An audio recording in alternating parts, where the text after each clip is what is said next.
Kepada Bang Pigai. Bang Pigai, kedua-duanya melakukan aksi. Aksi massa dibalas aksi massa. Kemarin ada berjilid-jilid aksi massa, sekarang pun aksi massa sampai jam 12 malam gitu kan. Bagaimana Anda melihat hal ini ketika keduanya merasa satunya tidak berpihak, pemerintah tidak berpihak, kemudian hukum tidak berpihak, itu bagaimana? Jadi gini, kebebasan ekspresi, penyampaian pikiran, perasaan dan pendapat termasuk berorganisasi itu dijamin ya. Iya. Dalam berbagai instrumen undang-undang. Undang-Undang Dasar 1945 pasal 28 huruf I. Kemudian juga Undang-Undang Hak Asasi Manusia 39. Ya, lalu kita juga Indonesia sudah ratifikasi ICCPR ya. Covenant Sipil dan Politik pasal 18 juga dinyatakan itu dijamin. Artinya negara ini telah secara legal memberi jaminan untuk menyampaikan pikiran, perasaan, dan pendapat. Memang ada pengaturan-pengaturan tertentu ya bahwa penyampaian pikiran, perasaan, pendapat itu ada ruang khusus. Jangan sampai mengganggu tatanan ketertiban warga, kemudian di tempat-tempat tertentu supaya seluruh aktivitas berjalan secara baik. Kemudian yang menjadi persoalan adalah seringkali para penegak hukum itu tidak bertindak adil. Misalnya kalau ada komunitas yang mau ingin menyampaikan demonstrasi dan lain sebagainya, dibatasi sampai jam 6.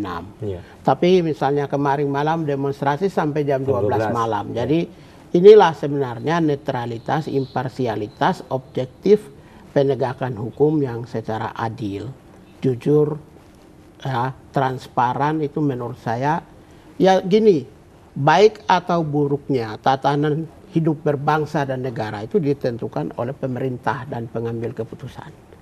Okay. Jadi kalau pemerintah dan pengambil keputusan itu betul-betul bisa berbuat, merancang politik yang baik, melaksanakan dengan baik, dan membangun bangsa pemerintahan secara baik dan benar, memberi perhatian secara equal kepada seluruh rakyat Indonesia, maka menurut saya bangsa ini bangsa yang hebat ini.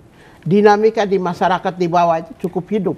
Apakah tinggal negara itu kelola saja secara baik supaya Indonesia itu bisa menyampaikan pesan kepada dunia internasional bahwa bangsa kita apakah bangsa dengan besar. Adanya himbauan dari bangsa asing, kemudian dari PBB, dari ASEAN menandakan bahwa pemerintahan belum cukup kuat untuk melindungi rakyatnya?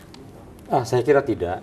Kita punya nation ya, punya hukum yang berdaulat ya, bahwa mungkin persepsi dari sebelah benua sana itu seperti itu ya wajar, nggak ada masalah. Dan kita lihat juga ya, kita kembali ke Undang-Undang PNPS tadi 165 dan 156A, ternyata di belahan dunia, di berbagai dunia semua masih menganut prinsip hukum perlindungan terhadap penodaan agama. Coba kita lihat di Eropa, ya, itu ada 7 negara di benua biru yang masih lekat hukumnya. Kemudian di Amerika sendiri ada 35 negara. Ya, di Asia Pasifik nggak terhitung jumlahnya nih. Di Afrika, ya, Indonesia, India, Sudan, Yunani bahkan, ya kan? Ini sumber yang resmi. Ya, lalu kenapa mereka tidak juga ada orang yang dihukum kemudian diprotes? Kenapa Indonesia? Karena apa? Mereka mencurigai bahwa orang yang tidak sependapat dengan kelompoknya Pak Ahok kemarin itu dianggap radikal, ya, dianggap intoleransi. Padahal ini kan masalahnya hukum yang telah selesai. Kita sebagai orang yang berbudaya hukum tinggi, kita bangun peradaban hukum ini, kita bangun budaya hukum ini, kita taati keputusan hukum. Andai kata yang bersangkutan terdakwa dan kelompoknya atau ya pendukungnya itu tidak puas dengan putusan hukum, saya kira ada upaya yang bisa disediakan oleh undang-undang. Oke, Mas Ismail mau menjawab mungkin? Ya, saya ingin mengomentari soal respons internasional ya. Pertama bahwa betul ada 26 negara Pak yang masih mengadopsi ketentuan tentang penodaan agama. Tetapi juga perlu kita periksa sebagaimana ketentuan itu mengatur dan bagaimana juga proses penegakan hukumnya. Karena sekali lagi sebenarnya proses penegakan hukum delik penodaan agama di dalam Undang-Undang PNPS pasal 2-nya menyebutkan memang harus ada tahapan-tahapan peringatan dan seterusnya itu yang disebut dengan due process of law-nya. Sebentar, saya mau ingatkan dulu. Pembelaan kita ini harus didudukan yang proporsional. Prancis sebagai negara yang beradab menurut Eropa. Bagaimana kasus Charles Hebdo? Ya. Mereka ditembak. Indonesia masih bagus dengan jutaan manusianya protes menyampaikan aspirasinya. Sangat cool, bahkan nggak ada rumput yang patah terinjak. Oh, banyak. Luar biasa. Loh, itu yang mengatakan Jenderal Kapolda Metro Jaya. Iya. Jenderal Ya, tapi Irawan. banyak lah rumput yang diinjak-injak, banyak lah pasti jutaan orang nggak mungkin. Itu Tapi, pernyataan oke, ya. seorang Anyway. Kapolda Metro Jaya, Jenderal Inspektur Jenderal Iriawan mengatakan tidak ada satupun dahan yang patah. Iya. Bayangkan di Prancis, Begini, ditembak begini bom. Pak. Gimana? Kita seringkali keliru. Jadi jangan memperlakukan- sampai ini dibawa ke ranah tadi persoalan hukum ansih tadi yang saya katakan personen leh dalam hukum Belanda. Ya. Kenapa diseret jadi HAM?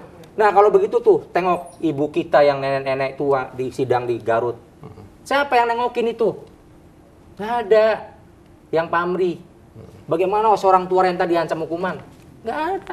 Jadi Iya. Inilah daripada yang gini, dimaksud tadi oleh Bang Pigai sebagai negara imparsial, tidak equal dalam Jadi- penegakan hukum. jadi Yang lain gini. dibiarkan berdemo sampai nyalakan lilin sampai jam 12 malam, yang lain jam 6 diuber-uber. tapi Bang Oke. Iksan dalam konteks kasus Ahok itu kalau kita ikuti ya dia punya proses hukumnya, Iya. kepolisian bertindak baik loh, Baik, bahwa iya, luar pada biasa. saat pertama lakukan penyelidikan, Iya. penyidikan pelimpahan berkas ke kejaksaan itu cepat ya, Iya. artinya di satu sisi penanganan massa Tapi seperti itu begitu, dianggap tapi sebagai trial by demop. Saya keberatan kalau Ya. begitu. Ya. Tidak ada satu kepercayaan yang dibangun di publik ini terhadap penegakan hukum. Ini akan runtuh ya kalau jadi ada kata semua begini. jadi ada plus minus, Nah. maksudnya kepolisian tidak semua jelek. Ya, Mungkin bagus. untuk menangani massa sedikit agak keliru. Misalnya memberikan kesempatan kepada orang untuk demonstrasi sampai jam 12 malam. Tapi di sisi lain, Ya. khusus proses peradilannya kepolisian begitu Ya, cepat mereka. betul. Jadi ada plus minus. Yang kedua, yang terakhir saya perlu sampaikan sebagai orang Komnas HAM ya. Ya mari kita sudahi dan Ya. menghormati hak-hak yang melekat Ya. pada Pak Ahok. Tolong juga jangan hentikan semua apa namanya Aksi-aksi, kritikan, aksi, tekanan, ya termasuk juga kritikan individu ya yang berorientasi pada kebencian atas dasar sara, Oke. suku, agama, Ya. ras, antar golongan. Hukum sudah selesai. Selanjutnya tinggal finishing. Penyelesaian terakhir itu adalah di tingkat banding dan Ya. sampai dengan kasasi. Mari kita hormati Ya. juga hak-hak yang melekat pada beliau. Betul. Kemudian juga kita juga menghormati komunitas yang menuntut tetap secara imparsial mengambil keputusan. Saya kira itu yang paling penting. Pak Nasir. Halo, selamat malam Pak Nasir. Masih bersama kami? Oke, rupanya terputus. Kami akan berusaha menghubungi lagi Pak Nasir Jamil, anggota Komisi 3. Mas Ismail tadi ingin Ya, menambahkan. saya normatifnya sepakat bahwa kita semua harus menghormati proses hukum. Yes, ya banding sedang diproses gitu ya, dan aspirasi yang sekarang menyampaikan kritik juga bukan berarti tidak boleh. Saya ingin katakan begini, menghormati proses hukum itu tidak berarti kita anti kritik. Ya, banding itu, mekanisme banding adalah mekanisme judicial untuk mengkoreksi potensi-potensi abusive Iya. dari majelis hakim di tingkat pengadilan pertama. Iya. Dan karena itu perbincangan misalnya kita malam ini dan juga kritik saya di banyak tempat, yaitu adalah bagian dari koreksi masyarakat ya, kritisisme masyarakat terhadap satu proses peradilan. Dan saya percaya bahwa dengan kritik semacam ini peradilan kita tidak akan runtuh karena kita tahu persis masyarakat tahu persis mana bagian-bagian hukum yang memang pantas untuk dikritisi dan mana yang memang dia diputus atau divonis dengan profesional dan keyakinan penuh para hakim. Nah, yang kedua terkait internasional. Saya ingin katakan bahwa keprihatinan dunia internasional ini suatu hal yang wajar, ya betul saudara. Kenapa ini terpanggil mereka kemudian memberikan respon? Kita sering keliru ketika ada internasional merespon selalu mencari contoh-contoh buruk di negara yang lain, gitu. Seolah-olah kebaikan dan capaian kemajuan kita di bidang hak asasi manusia harus selalu mengekor ke sana. Jangan lupa Pak Pigai, kita sudah meratifikasi Kovenant Sipil dan Politik, yang itu di dalamnya semua menjamin hak-hak sipil masyarakat. Ya, termasuk hak untuk tidak didiskriminasi, hak untuk tidak diadili dengan proses yang tidak adil dan seterusnya dan seterusnya. Kenapa mereka memberikan respon? Ya karena ada universalisme nilai di situ yang dilanggar atau yang potensial dilanggar lah setidaknya begitu Apa? kan.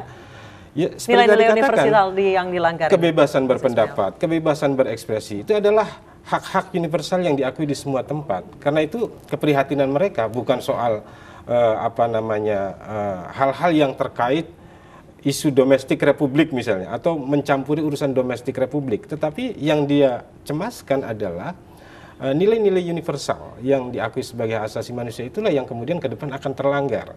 Kenapa akan terlanggar? Ya karena itu tadi norma-norma atau delik-delik yang ada di dalam ketentuan penodaan agama yang multitafsir, bias dan seterusnya. Oke, banyak media asing memberitakan bahwa vonis terhadap Basuki Cahayapurnama ini kemudian merupakan presiden buruk ke depannya, akan mudah melakukan tuduhan penistaan agama, apalagi terhadap lawan-lawan politik yang mungkin termasuk dari minoritas. Kami akan membahasnya usai jeda berikut, tetap bersama kami.